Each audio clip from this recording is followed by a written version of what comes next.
તો અમદાવાદમાં 7 ડે સ્કૂલનો વહીવટ સરકાર હસ્તક લેવાયો છે। ડીઈઓએ વહીવટદાર તરીકે ચાર્જ સંભાળતા સ્વાગત કરાયું। ધારાસભ્ય અમૂલ ભટ્ટ સહિત આગેવાનોએ ડીઈઓનું સન્માન કર્યું।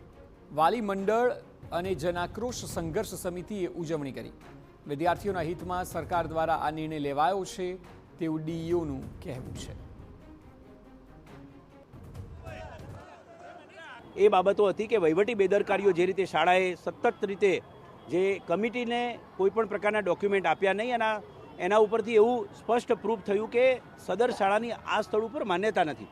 જો માન્યતા વગર અમાન્ય શાળા આટલા સમય સુધી ચલાવવી અને હવે પણ જો એ આગળ ચાલવા દેવામાં આવે તો બિલકુલ એ ગેરકાયદેસર થાય।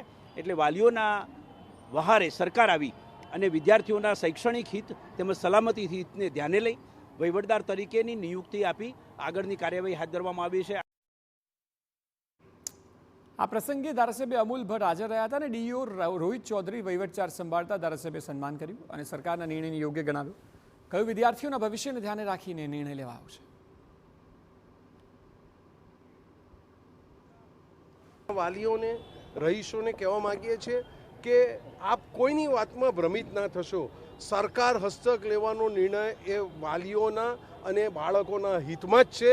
એ લોકોનું શિક્ષણ કોઈ પણ સંજોગોમાં ગુજરાત સરકાર બગાડવા દેવા માગતી નથી। આ સ્કૂલ હાલમાં સરકારના 2 પ્રતિનિધિઓ મૂકવામાં આવ્યા છે। કોર્પોરેશન પાસે જમીન પાછી લેવાની કાનૂની પ્રક્રિયાઓ ચાલી રહી છે।